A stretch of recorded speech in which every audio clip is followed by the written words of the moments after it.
दोस्तों, यहाँ पे ऑप्शन ट्रेडिंग में स्ट्राइक प्राइस एक फिक्स प्राइस होता है जिसपे ऑप्शन के जो होल्डर होते हैं उनको बाय करने का या सेल करने का अधिकार होता है अंडरलाइंग एसेट्स को।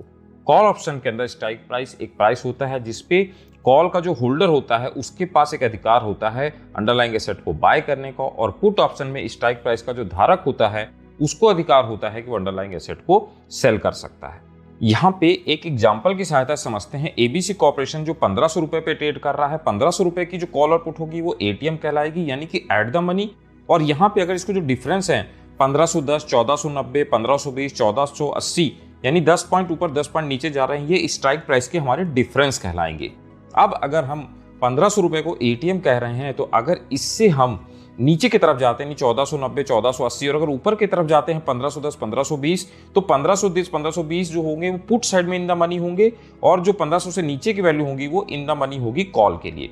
इसी तरह से जो ऊपर के रेट होंगे 1500 से ऊपर के, ये हमारे out of the money call के लिए होंगे, और जो नीचे के होंगे वो out of the money put के लिए होंगे। अब एक एग्जांपल समझते हैं कॉल ऑप्शन का। मान लीजिए एबी कॉर्पोरेशन जो है वो उसका जो स्ट्राइक प्राइस है वो अलग अलग हमारे यहाँ पे इंटरवल बने हुए हैं, और जो मान लीजिए एबीसी कॉर्पोरेशन 1495 से लेके 1505 रुपए के बीच में ट्रेड कर रहा है।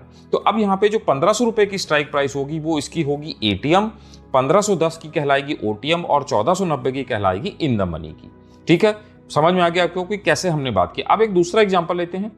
मान लीजिए एबीसी कॉर्पोरेशन लिमिटेड 1491 रुपए से लेकर 1495 के बीच में ट्रेड कर रहा है। तो यहाँ पे 1490 की जो हमारी स्ट्राइक प्राइस होगी वो एटीएम कहला जाएगी, और जो बाकी 1500 और 1510 है वो दोनों ओटीएम हो जाएगी हमारे लिए। तीसरा एग्जांपल लेते हैं। मान लीजिए वही एबीसी कॉर्पोरेशन हमारा 1505 से लेके और 1500 के ऊपर ट्रेड कर रहा है। तो 1510 की जो स्ट्राइक प्राइस होगी हमारी एटीएम कहलाएगी, और इससे दोनों अंदर की जो स्ट्राइक प्राइस होगी वो हमारी इन द मनी की कहला जाएगी। तो ये हमने कॉल ऑप्शन के लिए समझा।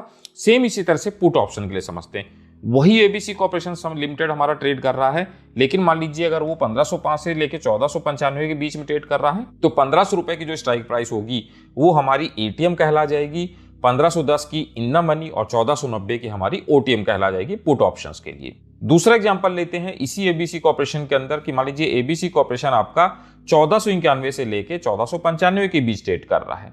उस केस में क्या होगा? उस केस में 1490 आपका एटीएम हो जाएगा, और 1500 और 1510 दोनों इन द मनी कहला जाएगी पुट ऑप्शंस के लिए।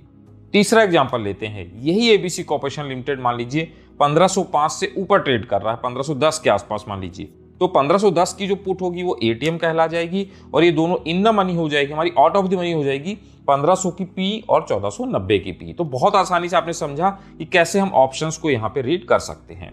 तो दोस्तों, आपने देखा कि किस तरह से हमने बहुत ही आसानी के साथ में समझा कि एटीएम क्या होता है, ओटीएम क्या होता है, आईटीएम क्या होता है, और किस तरह की जानकारी आपको इससे मिलती है। आगे आने वाले वीडियोस में मैं आपको बताऊंगा कि क्या आप ऑप्शन बाइंग करके चलें, सेलिंग करके चलें, क्या ग्रीक्स होता है, किस तरह की स्ट्रेटजीज लगेंगी, स्प्रेड, स्ट्राइक, और बहुत सारी स्ट्रेटजीज मैं आपके साथ शेयर करूंगा, जिससे आप बन सकें ऑप्शन ट्रेडिंग के अंदर बिल्कुल एक प्रो ट्रेडर, और आप एक प्रॉफिटेबल ट्रेडर के तौर पे यहाँ पे ट्रेड कर सकें। तो आशा करता हूँ वीडियो आपको अच्छा लगा होगा। वीडियो अच्छा लगा हो तो प्लीज वीडियो को लाइक कीजिए, कमेंट कीजिए, शेयर कीजिए, और हमारे चैनल को सब्सक्राइब करना मत भूलिएगा। तो चलिए फिर से मिलेंगे इसी तरह के इंफॉर्मेटिव वीडियो के साथ। तब तक के लिए bye bye, take care and thanks for watching.